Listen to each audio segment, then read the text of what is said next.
Welcome to Board Game Binge, the place where we bring you bite-sized, bingeable board game content from across the industry.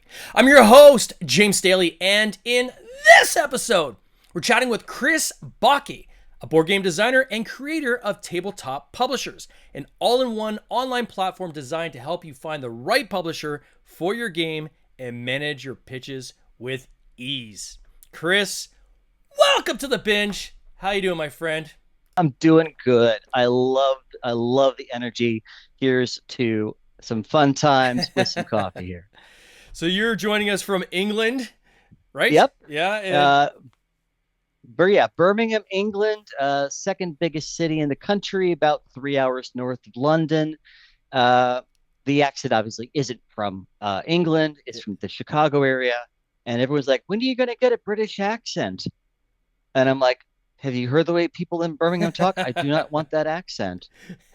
Closest accent I think you can think of. If you watch Peaky yeah, Blinders, that sort of no, it's obviously it's over the top, it's yeah. acting, right? But it's not that far off from how some people actually talk. Oh, that's There's amazing. been multiple times I've been talking with someone, they're a native Brit, they've lived in this area their whole life, and I'm listening.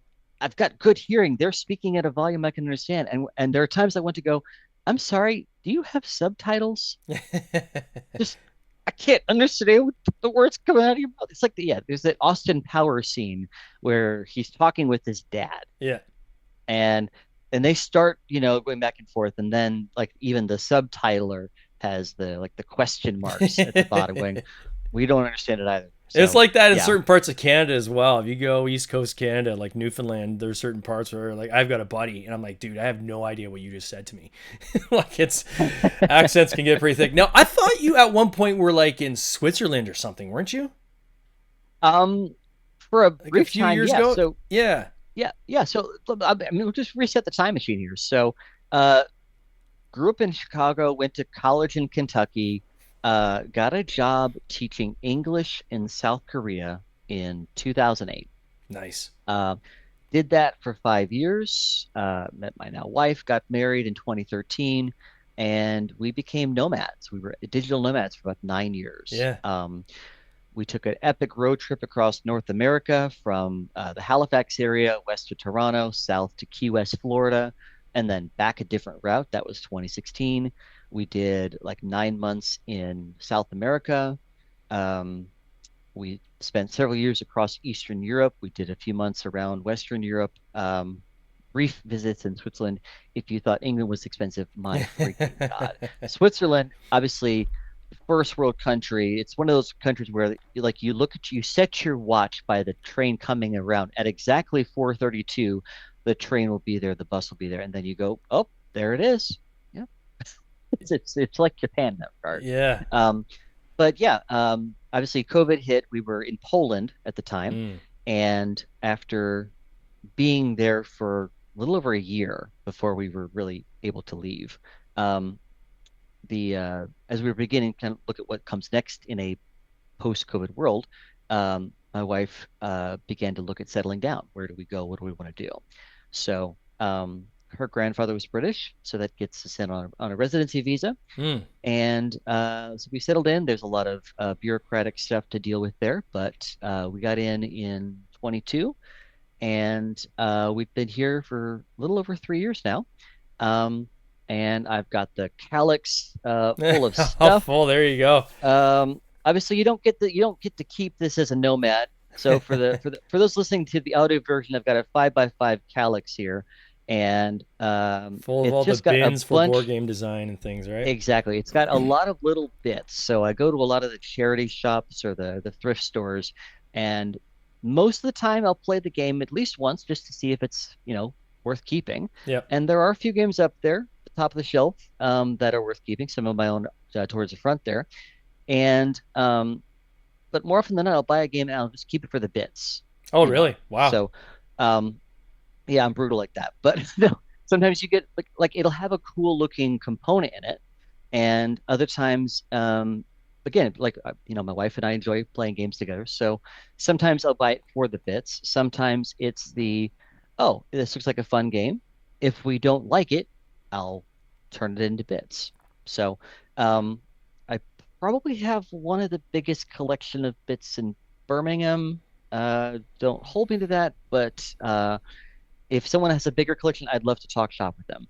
Uh, Yeah, it's there are a lot of I think most board game designers are like that, right? Well, they'll have. I mean, my collection's certainly not that big, but definitely anytime I see some cool components, definitely dice things like that, I'll mhm. put them in a Tupperware and have them for kind of a rainy day or for an idea that pops in my mind.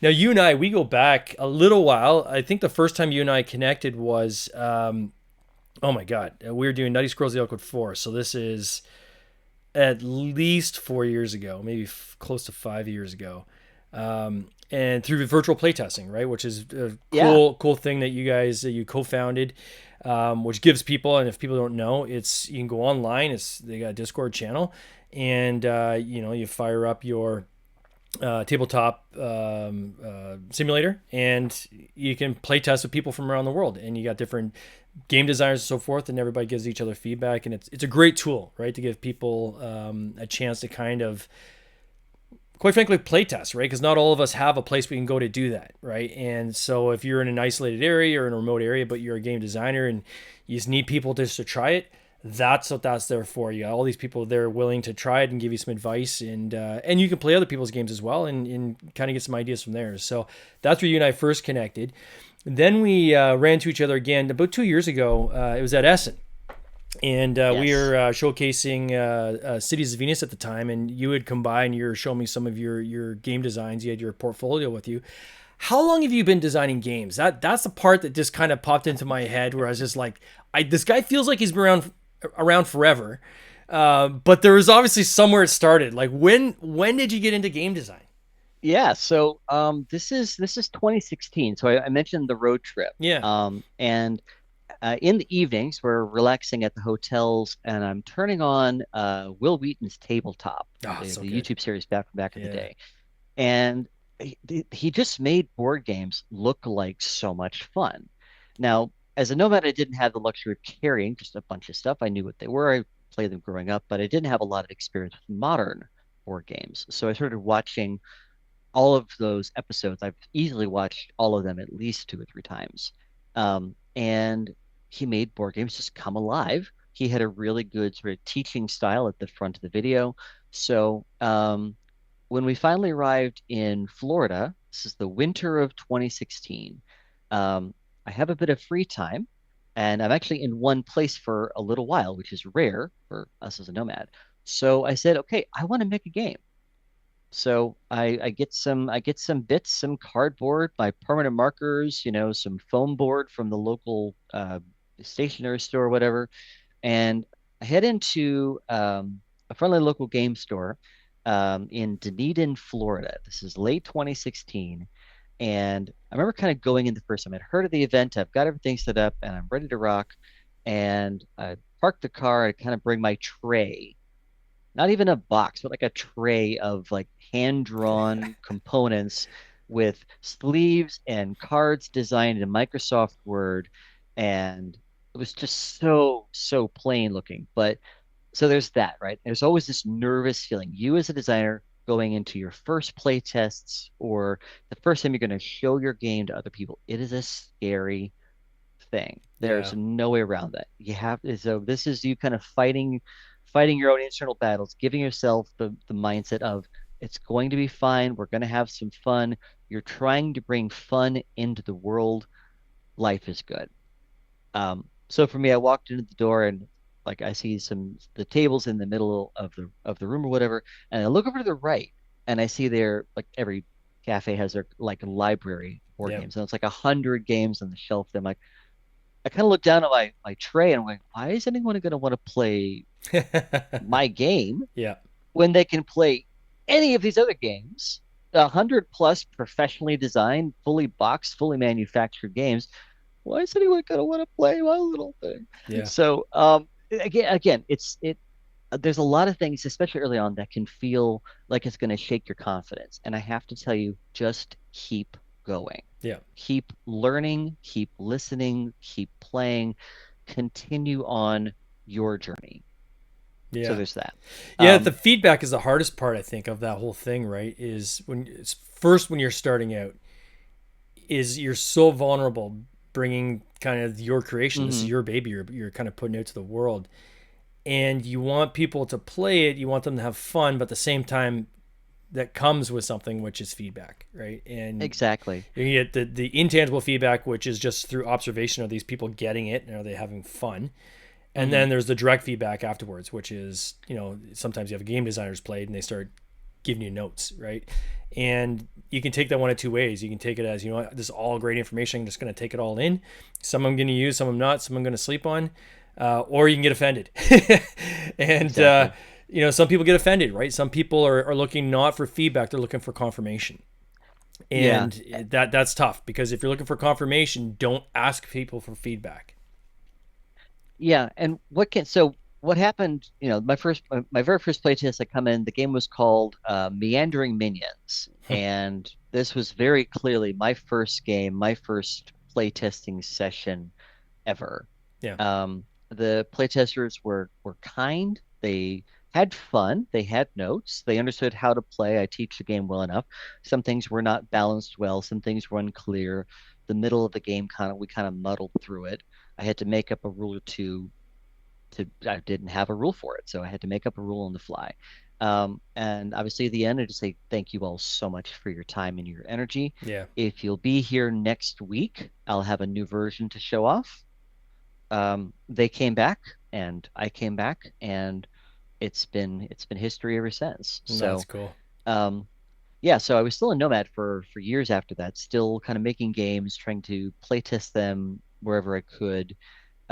We come into a new city for a few months, and it's not long enough to start a new group, but it's usually enough time to find a group and join a thing.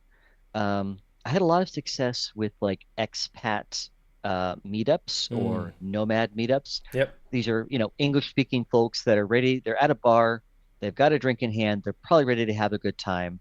And then I can bring out one of my party games and I can say, hey, would you guys like to try something I've made? It's a party game where you dot dot dot. And more often than not, I'll have also talked to the organizers just to say, hey, is it okay if I try to get a game going here? Yeah. And they're like, you brought a game? No, no, I made a game. Oh, you made a game? Oh, cool. And that naturally leads into an easier sell of it. So, um, so yeah. And you've But made a ton of games. Like I think the last I was checking, like how many games have you got published? um, about a dozen or so. Yeah. So if I That's a if huge I number. tilt my so if I tilt my camera up here, I'm just going to show up a few of them. So 22, we started doing printable games. Got it. So this is Spies. This was our first printable game. You're all spies. You've infiltrated the ambassador's mansion, and you got the hot tip that you're not the only spy there. So you are tracking the player on your left and being tracked by the player on your right at the same time. That's cool. And it's a one page per player. Just grab a marker and you're ready to rock. So And why that print head and over. play? Did this come out of COVID or was this out of the nomadic lifestyle you had, or what drove you to doing print and plays? Yeah, so this one came out in 22. I had always wanted to do some self-publishing, Hmm. um, but I didn't want to get into marketing or manufacturing or production or anything like that. Um, and I first thought, well, how would I even do that? Voyages came out from Postmark, Such a good game. I love that game. and 12,000 backers later, Yeah. um, I realized that there's something to this. Print and play up till then was just the demo version of the boxed game. Yeah. Maybe you had a few print and play games here and there, but for the most part, the print and play was not the end all be all game. It was the teaser for the fully boxed sort of game. When Voyages came out, I saw that there's potential for a full game Mm. that fits on, a small number of sheets of paper. You ask the player to have something, to use something common around the house, markers, dice, pawns or whatever, and you make it work.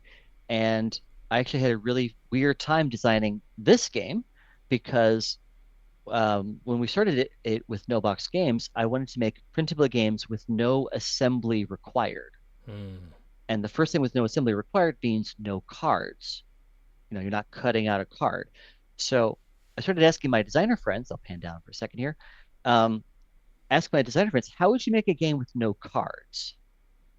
And almost inevitably, they go, "You want to do what? Why? How?" Like, yes, that's what I'm asking you. How would you do this? Oh man, what are you trying to do here? And I explained I'm doing, print and play games, no assembly required.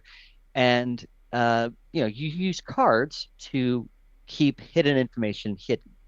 Maybe you have a token that can also do it, but cards are iconic. They've been used in millions of games in the last few centuries.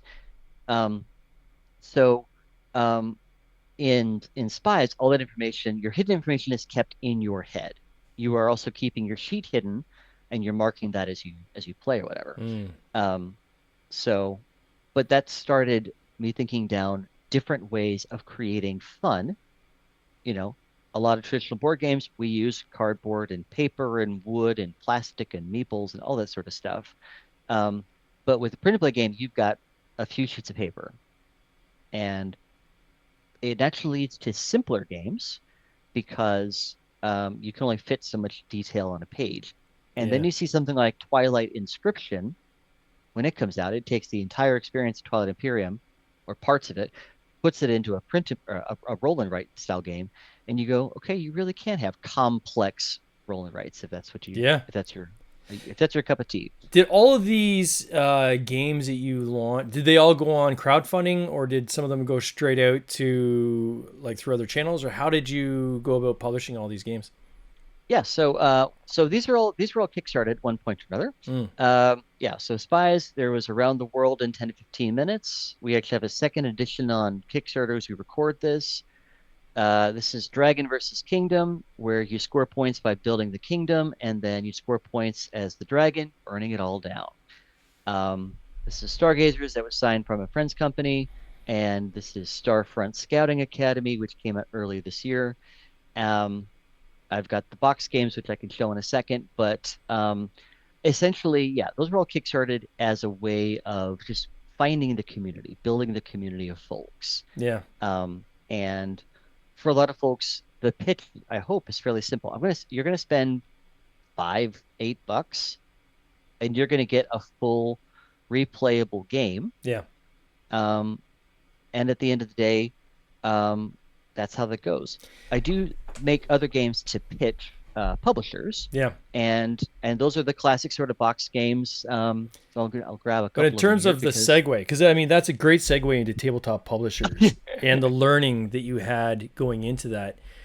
What led you to build tabletop publishers? Like, was it the the lack of resources when you were trying to pitch games, or what led you to kind of connect the dots and say, you know what, I'm going to create this online platform? yeah. So like so many people, I make what I wish existed. Um, I wanted um, I already had like a Google sheet of publishers that I was tracking and following up with for like convention pitching, going to SN or the UK Games Expo or whatever. If you're in the US, obviously you got Gen Con, you got PAX coming up, you got Origins, and you got a lot of the regional conferences. Hmm. Um, so what I was doing was just I was keeping a big Google sheet of the publisher's name, their website, the contact person, what kind of games that they made, things like that. And that's how it started, just as a personal, private Google sheet. Um, and I easily spent just hundreds of hours trying to update it, keep up to date, checking on publishers once in a while.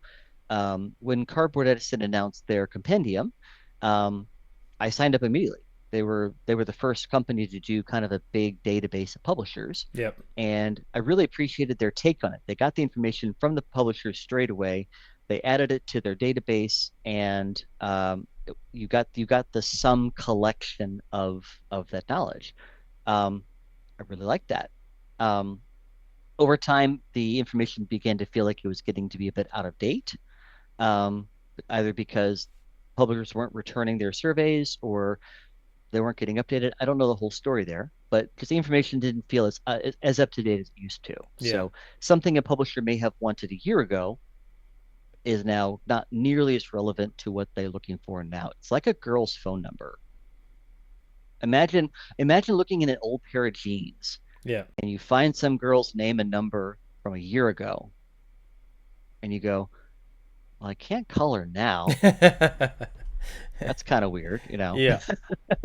So, so right around that same time, I had mentioned to a friend that I had this, Google Sheet of publishers, and they're like, can I have a look at it? Yeah, sure. So I sent them a link, and then they're like, oh my gosh, this is amazing. This can save me so much time.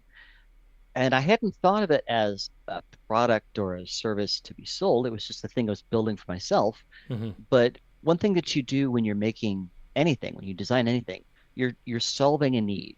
You're Yeah. filling a need for someone else. You're fulfilling someone's desire to be a space lord or a pirate or a whatever. You're creating the experience on the game side, Hmm. but you have the same needs as a lot of other folks. If you're designing a game and you want to pitch this to publishers, you have probably tried to do that research for yourself. You may even have a Google sheet of the publishers you've tracked or whatever. This reminds me a little And bit of like Hive publishing. So, or Hive, the Pledge Manager Hive, which Mhm. who we've had on the public, on the podcast as well. It's what's the name of the company? Vesuvius Media. So same thing. They are Mhm. a publisher that had some technical prowess and decided, we got to build our own pledge manager because what's out there's not working for us. And then they build it for themselves, and after that, they're like, well, this could be used by other people, right? And then Exactly. that's how Hive basically became, and now it's becoming a quite a threat, I would say, amongst the the industry in terms of pledge managers because it's so good. And Exactly. why? Because it was designed by people who are creating it out of their own needs, right? So this kind of very similar is like, hey, I'm trying to figure out how to pitch these publishers, and so I'm going to create a tool for that. And also, it's like, wait a second, other people who are in the exact same position as me could probably use the same thing, I guess, right? Exactly. Yeah. So the first version of Tabletop Publishers went live a few years ago. It was initially a WordPress-based site. I used some plugins, a lot of baling wire, some duct tape to kind of keep it all together. It took a lot longer than I'd like to admit because I don't have the coding or the technical background. I knew how to keep a travel blog from my time living in Korea, but and WordPress is pretty flexible. You can do a lot of incredible Yeah. things with WordPress. There were some things I wanted to do, but didn't have the knowledge to do, didn't have the plugins to do. But I did create a version of the site that was functional. I had lots of people signing up for it, and it was the dossier. So Tabletop Publishers started as the dossier. It Mm. was the list of board game publishers, and I started basically with a couple of specific rules in mind.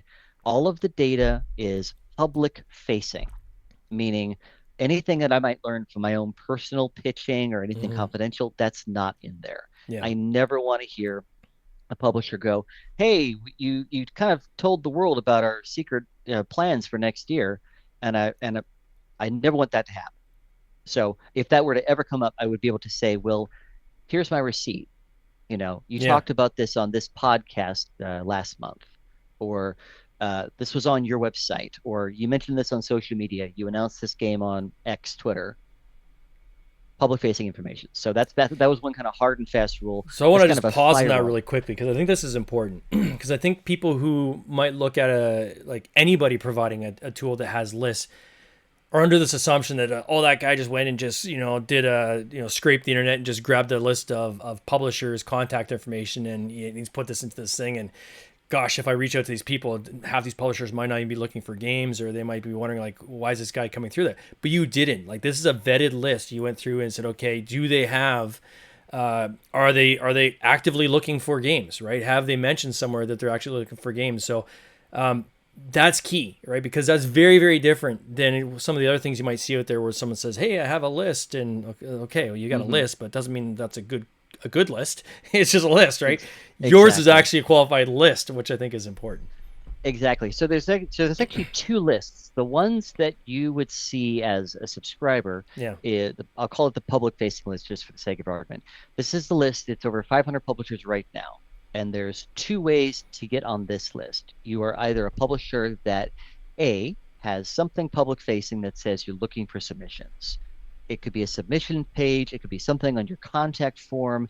It could be something on your social media or something you might have mentioned on a podcast or a video or whatever. You've got something public facing that says you're looking for submissions, or you have worked with outside designers in the past.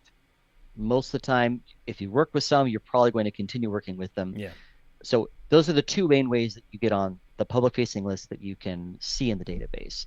Behind the scenes, in kind of my admin view, there are a lot more publishers under the water of this proverbial iceberg.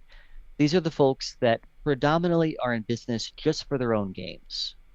So they are going to the convention to do their first Kickstarter for their self-promoted, self-published, self-designed game. So pitching them your game would be a waste of time. Yeah. So they're not on the public facing list. I do check in with them every so often to see if that's changed. But most of the time, if they start off that way, they never quite graduate to the public list. I do check in on them once in a while just to see if that's changed. But that publisher self-publishing their own games would not be a suitable, appropriate publisher for you to pitch. They're not on the list for that reason. It would waste your time, and it would waste theirs as well. So then for this tool then, and I've got on screen here for people that are watching on the playback. So you go to tabletoppublishers.com, and in there I know there's a free sign up. So if people want to actually try it out and kind of test drive it, so to speak, they can. Once they get in, what does this tool do? So what do they get, right? Because it is monetized, right? So there's a monthly fee, not a high monthly fee. It's like $7. So I mean that's not busting anybody's bank. But the tools and utility you get out of here. Can you talk a little bit to that? Because I think that's important for people to understand, like kind of how this works. Sure. Okay. So from the start, obviously it does have a monthly subscription or a yearly subscription that pays for my time to do this, hundreds of hours of research, and it also keeps the servers running. So once you're in, you have access to two major areas of it. There's the dossier, that's the big database, and that's the part that I built years ago that's still being updated today. You can also look on the home page, and you can kind of see just how many edits or changes have been made in the last week or month or few months. And you can see the activity, the number of changes made on the homepage without ever having to sign up. So that's the part that's been around for a while now. If you've heard of Tabletop Publishers before, that's the part you might be more familiar with. The part that I spent almost a year working with a tech team to develop is what we're calling a CRM. It's 4 interconnected tools to help designers track their games, track their shortlisted publishers, track their pitches, and then also track their follow-ups. And this is made bespoke for me. This is not made by AI. There's a trio of real human red-blooded folks, mostly in California, I think. And I've worked with them on a weekly basis to try and, starting from wireframes all the way up through final UI UX testing. I've learned a lot about the software development process in the way here. But what you're getting with that side of things is the ability to use the dossier information, add your own notes privately for your eyes only, cross-reference that with your pitches, your games, creating follow-ups along the way, and it's all in one place. Yeah. And just for people from a privacy standpoint, only they would have visibility to it, right? So they have visibility to their platform, so they don't have to worry about, hey, I've put my game information in here and someone else is going to be able to see that and steal my idea. Or exactly, it's weird. Yeah. I know people get worried about people stealing ideas, but yeah. they set up and they send it out when they're ready as a pitch, right? Exactly. So all of your notes, all of your data is for your eyes only. I cannot see it anywhere you go. Also, none of that data makes its way into the dossier ever. It's always public-facing information. And as of right now, the research team is yours truly. Yeah. So your data is your data to use as you like. The tools are there for you to take your notes and do a bunch of cool things with them. But that's your data, and it's kept for your eyes only. Yeah, it's very cool. Like and I was just showing on screen here as we were talking. But as I kind of like was testing it out the other day, it's quite clever, Chris. This is quite clever. I got to give you props for that. So when you say dossier, just to put it in words of people, if people don't know what dossier, like it's literally the list of 522 or 23 Exactly. publishers, right? So you can go through and, in a typical sense, people, if they want to pitch their game, they're going to go online and start Googling and try and find tabletop publishing or tabletop games. They might go on Board Game Geek. They might go to conventions, and I always recommend people go to conventions. It's a great way to network. And they're kind of cold pitching, right? This as a tool allows you to take that and multiply it by like 100, right? You can set up what is your pitch. You can cultivate your pitch.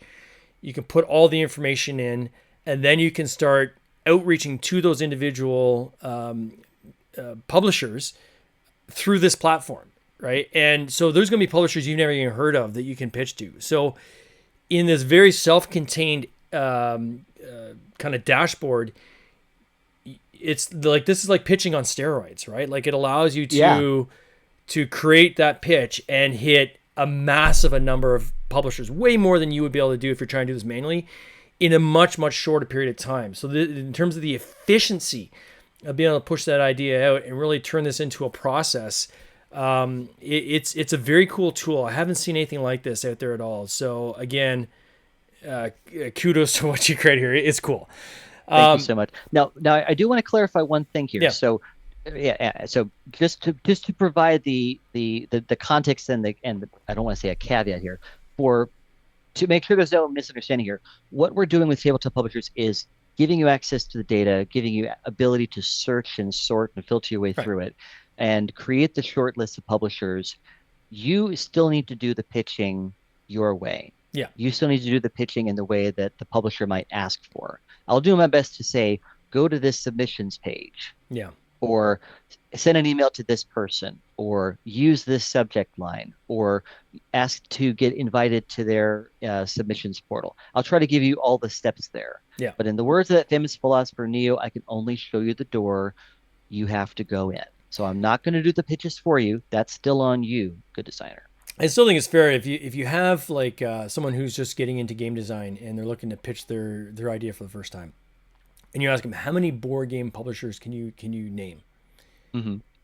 They might be able to come up with a list of 20, right? Yeah. Like this is like a huge list, and not only a huge list, but you can filter it, right? So you can say, okay, my genre is RPG, so I'm going to filter this down now into RPG games, and now I'm going to get maybe it's down to 50 publishers that are actively looking for RPG submissions, and you can target them specifically.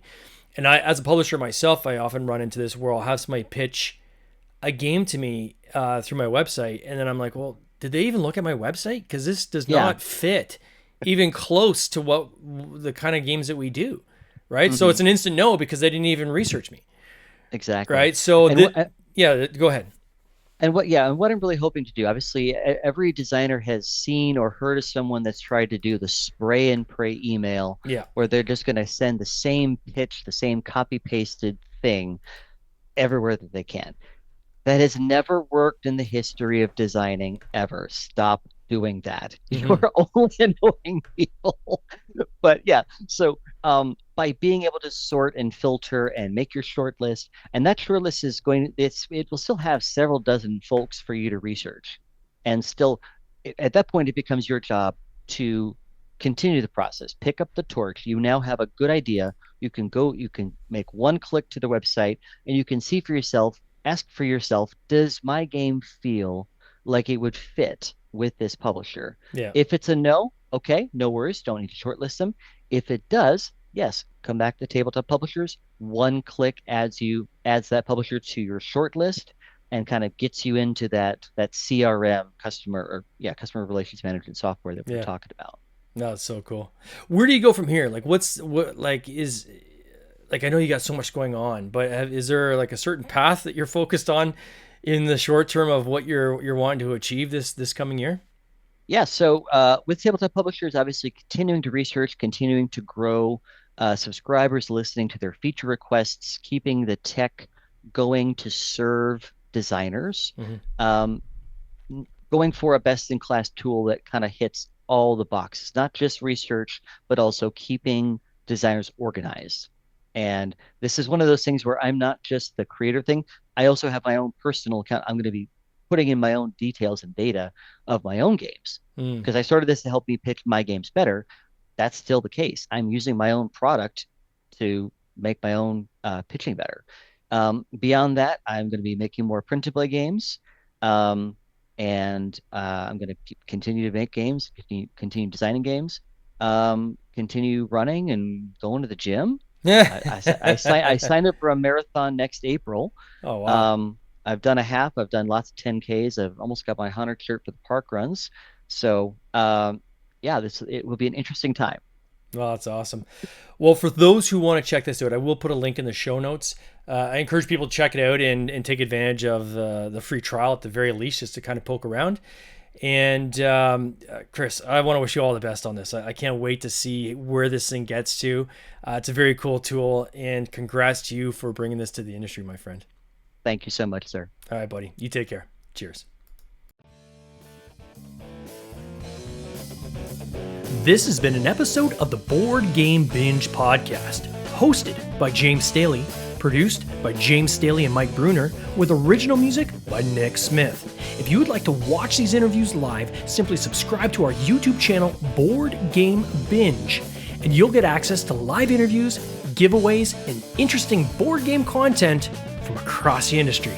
I can't wait for you to join us. See you next time.